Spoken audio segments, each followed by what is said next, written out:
Hi viewers, welcome to our channel. Jaganmohan Reddy గారు ఢిల్లీలో ధర్నా చేయబోతున్నారు. అంటే వాళ్ళ మీద జరుగుతున్న దాడులకు నిరసనగా ఈ ధర్నా అయితే ఉండబోతుంది. అయితే జగన్మోహన్ రెడ్డి గారు ఈ విధంగా ధర్నా చేయడం వెనుక ఇంకో రీజన్ ఉంది. కేవలం కాంగ్రెస్కి అలాగే ఇండియా కూటమికి దగ్గర అవ్వడం కోసమే, వాళ్ళ సపోర్ట్ కూడా పొందడం కోసమే అంటున్నారు. నిజంగా ఈ పాసిబిలిటీ ఉందా? మరి ఇప్పుడు కాంగ్రెస్ కానివ్వండి, లేకుంటే ఇండియా కూటమి సపోర్ట్ జగన్మోహన్ రెడ్డి గారు ఎందుకు కోరుకుంటున్నారు? సో ఇప్పుడు ఇదే అంశం మీద డిస్కస్ చేయడానికి ప్రజెంట్ మనతో పాటు జగదేవ్ గారు సీనియర్ జర్నలిస్ట్ ఉన్నారు. వారితో ఒకసారి మాట్లాడదాం. సార్ నమస్కారం. నమస్తే సార్, కేంద్రంలో చూసుకుంటే ఇండియా కూటమి కూడా చాలా బలం ఏర్పడింది సార్. అయితే ఇదే అదనుగా చూసుకొని జగన్మోహన్ రెడ్డి గారు ఢిల్లీ వెళ్ళి ధర్నా చేయబోతున్నారు. అది కూడా ఎన్డీఏ కూటమికి వ్యతిరేకంగా, అంటే ఇక్కడ ఉన్న ఎన్డీఏ కూటమి వ్యతిరేకంగా. కాంగ్రెస్ నుంచి సపోర్ట్ కొరకే, ఇండియా కూటమి నుంచి సపోర్ట్ కొరకే ఈ విధంగా జగన్మోహన్ రెడ్డి గారు చేస్తున్నారని చెప్పేసి ఒక ప్రచారం అయితే నడుస్తుంది సార్. ఎందుకు మరి కాంగ్రెస్ సపోర్ట్ ఆయన కోరుకుంటున్నారు? మరి అది మనం దొరుకుతుందంటారా? మీ ఒపీనియన్ సార్ దీంట్లో? ఏమోనండి, రకరకాల వార్తలు వినిపిస్తున్నాయి. మేబీ రాజకీయాల్లో ఏవైనా జరగచ్చు. అయితే కాంగ్రెస్ సపోర్ట్ కోరుకోవడానికి చాలా రీజన్స్ ఉన్నాయి. కోరుకోకుండా ఉండడానికి కూడా, అంటే ఇన్ని రోజులు గ్యాప్ తీసుకోవడానికి కూడా అవే రీజన్స్. ఎందుకంటే ఏ కాంగ్రెస్తో విభేదించి బయటకు వచ్చారో ఆ కాంగ్రెస్ మీద ఎలుగెత్తి చాటారు. అదే కాంగ్రెస్ మీద రాజశేఖర రెడ్డి గారు ఉన్నప్పుడు అన్ని పార్టీలను పిలిచి ఏదైతే ఛానల్ పెట్టారో అదంతా సోనియమ్మ గారి దయ వల్ల నడిచింది అన్నట్టు కూడా అప్పట్లో వార్తలు వచ్చాయి. సో అదే సోనియమ్మ మీద ఆ పత్రికలో, ఆ టీవీలో వ్యతిరేకంగా యాంటీగా రాస్తే ఎలా ఉంటుంది పరిస్థితి? స్థానికంగా ఉండేవాళ్ళు, మేబీ లోకల్గా ఉండే లీడర్సు వాళ్ళు తెలుగు రాకపోయినా ఎక్స్ప్లెయిన్ చేస్తారుగా, అమ్మ ఇట్లా మీ మీదే ఇట్లా ఎలిగేషన్ వస్తుంది, ఇలా చేస్తున్నారు అదే. సో మొత్తానికి ఏం జరిగాయో తెలియదు, విభేదించారు, బయటకు వచ్చారు, పార్టీ పెట్టారు, తర్వాత పాదయాత్ర చేశారు, తర్వాత అప్పుడు ప్రభుత్వమో లేకపోతే నిజంగా ఈయన చేసిన తప్పిదాలో అరెస్ట్ అయ్యారు. అప్పుడు ప్రభుత్వం బలవంతంగా కేసులు ఇరికించిందని అంటున్నారు. బలవంతంగా ఇరికించితే ఏ పార్టీకి క్లియర్ అయిపోవాలి కదా. ఇప్పుడు చంద్రబాబు నాయుడు గారి మీద బలవంతంగా కేసు ఇరికించారు అన్నారు. ఇరికించిన తర్వాత ఏమైంది? ఆ అధికారి అస్సాం ట్రాన్స్ఫర్ అయిపోయారు. దానికి సంబంధించిన పత్రాలు తెల్లవారుజామున వారి కింద స్థాయి అధికారులకు ఇచ్చి కాల్ చేశారు. క్లియర్గా మనం చూసాం. ఆ వీడియో కూడా రిలీజ్ అయింది. ఇప్పుడు నిజంగా చంద్రబాబు నాయుడు గారు అట్లా చేసుంటే దాని మీద చూపించి ఫైట్ చేసి ఆయన బయట రాకుండా చేయించవచ్చు. కాబట్టి ఎన్ని రోజులు చేయించలేకపోయారు. సో జగన్మోహన్ రెడ్డి గారి మీద కూడా ఆయన తప్పు చేయకపోతే, అటువంటి ఇష్యూస్ లేకపోతే ఇప్పటి బెయిల్ మొత్తం క్యాన్సిల్ అయిపోయేది కదా, విడుదలైపోయేవారు కదా. ఇంకా నడుస్తుందిగా, 12 ఏళ్ళుగా ఆయన బెయిల్ మీదే కదా ఉన్నారు ఇంకా. సో ఇట్లాంటివి మరి అప్పుడు ప్రభుత్వం ఇరికించిందో లేకపోతే ఇతను ఇరుక్కున్నాడో తెలియదు, మొత్తానికి జరిగాయి. అలా తర్వాత పార్టీ పెట్టి 2019లో మరి ఒక్క ఛాన్స్ అని దాంతో మంచి మెజార్టీతో గెలిచారు. అంతా బాగుంది. ఆ తర్వాత పరిపాలన చూసాము. అందరూ ఎట్లాంటి రెస్పాండ్ అయ్యారో క్లియర్గా. ఏ ఇద్దరిని కదిలించినా అబ్బా ఇదేం పరిపాలన రా బాబు, అబ్బా ఇదేం ఇదిరా నాయన అనుకునే వాళ్ళే అందరూ. సో దానికి ప్రతిఫలం మనం చూసాం. 164 సీట్లు కూటమి గెలుచుకుంది. అంటే ఎటువంటి అంత ఓటింగ్ పర్సంటేజ్ లేని బీజేపీ లాంటిది కూడా 8-9 సీట్లు తెచ్చుకుంది. సో దానికి కారణం ఒకటి ఆయన మీద ఒకటి ప్రధాన కారణం వ్యతిరేకతే. రెండోది వీళ్ళ మీదకుండే క్రేజ్. చంద్రబాబు నాయుడు గారు అవ్వచ్చు, పవన్ కళ్యాణ్ గారు అవ్వచ్చు. సో ఇటువంటి పరిస్థితుల్లో ఆయన మరలా కూటమిలోకి వెళ్ళాలంటే బీజేపీలో కరెక్ట్గా 2 ఉన్నాయి. టీడీపీ ఉంది, జనసేన ఉంది. మరి కాంగ్రెస్లోకి వెళ్ళాలంటే ఎక్కడ పోగొట్టుకున్నామో అక్కడే గెలుచుకోవాలని అంటారు, అక్కడే సాధించుకోవాలి అని అంటారు. మేబీ అదొక్క ఆప్షనే కనబడుతుంది. బట్ దీని మీద చాలా రకాల కథలు వచ్చాయి. అవినాష్ రెడ్డి గారితో రిజైన్ చేయించేసి ఈయన ఎంపీగా అక్కడ నుంచి పోటీ చేస్తారు. సెంట్రల్కి వెళ్ళిపోతే అక్కడ ఈయన కేసుల పరంగా అవ్వచ్చు, లేదా కాంగ్రెస్ వాళ్ళతో మంతనాల కోసమైనా అవ్వచ్చు, ఇతను లాబింగ్ చేసుకోవడానికి ఈజీగా ఉంటుంది అనే వార్తలు అయితే వచ్చాయి.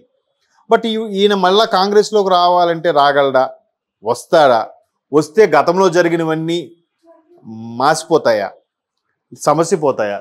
ఇట్లాంటివన్నీ కూడా ఒక్కొక్కటిగా తెర మీదకి వస్తున్నాయి అంశాలు. ఇప్పుడు దీన్ని బట్టి చూస్తే ఏమవుతుందంటే, ఒకవేళ ఆయన కాంగ్రెస్లోకి వెళ్ళాలనుకున్నా కూడా ఆంధ్రప్రదేశ్ పీసీసీ చీఫ్గా షర్మిల గారు ఉన్నారు కాబట్టి ఫస్ట్ ఆమె పెర్మిషన్ తీసుకోవాలి, ఆమెకు చెప్పాలి అధిష్టానం. బట్ అధిష్టానం నిర్ణయం తీసుకుంటే ఆమె ఏం కాదని లేదనుకోండి. బట్ అన్నతో విభేదించి మొత్తానికి మరలా అదే అన్న మీదకి పోటీగా నిలబడిన వ్యక్తికి కనీసం ప్రాధాన్యత ఇవ్వాలిగా, కాంగ్రెస్ పార్టీ చెప్పాలిగా. మళ్ళీ అలా చెప్పినప్పుడు కాంగ్రెస్లో ఉండే ఒక 100 మందో 110 మంది ఎంపీలు ఉన్నారు. ఇప్పుడు ఆ 110 మంది ఎంపీల్లో కూడా ఈయన ఒక ఎంపీ అవుతాడే తప్ప ఈయనకు ప్రత్యేక స్థానము అవి ఉండొచ్చు, ఉండకపోవచ్చు. ఎందుకంటే ఆల్రెడీ పోనీ పీసీసీ చీఫ్గా ఇస్తారంటే షర్మిల గారు పీసీసీ చీఫ్గా ఉన్నారు. సెంట్రల్లా గవర్నమెంట్ రాలేదు. ఎన్డీఏ కూటమిలోకి వెళ్ళడానికి ఛాన్స్ లేదు. అటు తిరిగి ఇటు తిరిగి ఎక్కడ కోల్పోయామో అక్కడే సాధించుకోవాలనే ఉద్దేశంతో ఉంటే మరలా రాజకీయాల్లో శాశ్వత శత్రుత్వం ఉండవు కాబట్టి మరలా కాంగ్రెస్లోకి వెళ్ళే అవకాశాలు అయితే ఉండొచ్చు. సో దానికోసం ఢిల్లీలో జరిగే ధర్నాని ఒక పావుగా వాడుకోవాలనుకుంటున్నారన్న వార్త నేను కూడా విన్నాను మీరు అడిగిన క్వశ్చన్లో లాగే. బట్ ఇప్పుడు పార్టీ ఘోర పరాభవం. ఇక్కడ చూస్తే ప్రతిపక్ష హోదా కూడా లేదు. అక్కడ చూస్తే ముగ్గురు నలుగురు ఎంపీలు గెలిచారు. ఇలాంటి పరిస్థితుల్లో ఈయన మీద చాలా కేసులు ఉన్నాయి. గడిచిన 5 ఏళ్ళలో కూడా చాలా జరిగాయి. ఇక్కడ ఒక్కొక్కరు కూటమిలో వాళ్ళు కూడా చాలామంది రగిలిపోయి ఉన్నారు. ఇన్ని పరిస్థితుల్లో పార్టీని ప్రస్తుతానికి కాపాడుకునే ఆలోచనలోనే ఉన్నాడు ఆయన. పార్టీని కాపాడుకోవాలంటే 2028 వరకు ఎలాగైనా లాక్కొని రావాలి.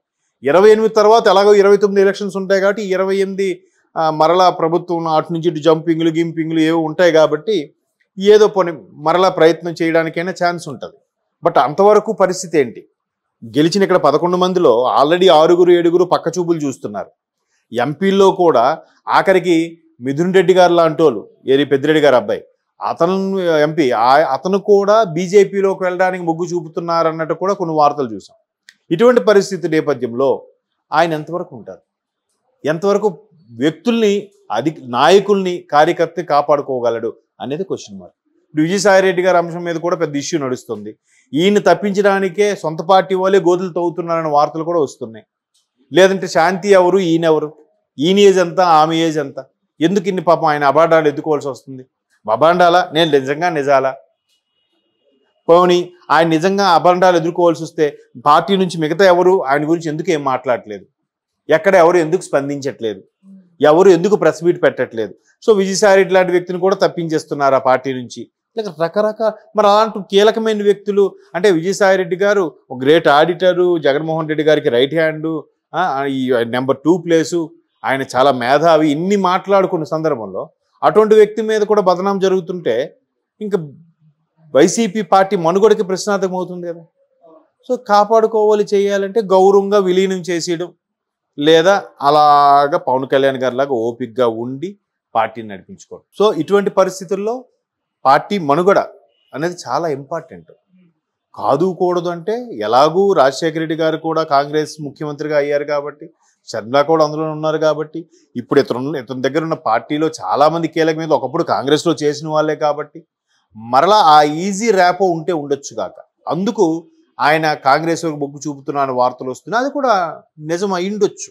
ఈవెన్ ఇంకొక దగ్గర మాత్రం చిన్న డౌట్ వస్తుంది, అవుతుందో అవదని. ఎందుకంటే రేవంత్ రెడ్డి గారు మొన్న మంగళగిరి సభలు పెట్టినప్పుడు కూడా జగన్మోహన్ రెడ్డి గారు ఎంపీగా వెళ్ళి పోటీ చేస్తారంట, అవినాష్ రెడ్డి గారితో రాజీనామా చేయించి, ఒకవేళ అలాగానైతే మా షర్మిలమ్మతో మళ్ళీ నేను నామినేషన్ వేయించి గల్లీ తిరిగైనా ఆమెను గెలిపించుకుంటాను అన్నాడు.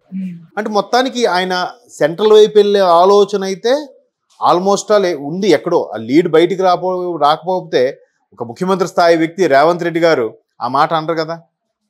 సో చూద్దాం మరి ఆయన ఆలోచన అటు వెళ్తాడా, లేకపోతే అందుకే ఢిల్లీ వెళ్తున్నాడా, లేదా ఢిల్లీలో జస్ట్ ఒక లాబింగ్ కోసం వెళ్ళి మళ్ళీ ఇక్కడ వచ్చేస్తారా? ఎందుకంటే వాళ్ళ అసెంబ్లీకి నల్ల కండుగా కప్పుకొని కూడా వెళ్ళారు కాబట్టి మరి ఆయన ఆలోచన విధాలు ఎలా ఉండబోతుంది. లేదు అరే పిరికి పందరా, పారిపోయారా, ఈయన రాజకీయాల్లో ఓడిపోయేసారి తట్టుకోలేకపోయారా, ఇలాంటి వార్తలు వస్తాయని చెప్పి మరలా వెళ్తున్నానని చెప్పి అనిపిస్తుంది. చూడాలి మరి. అంటే రాజకీయం ప్రస్తుతం పార్టీ మనుగడ చాలా కీలకం.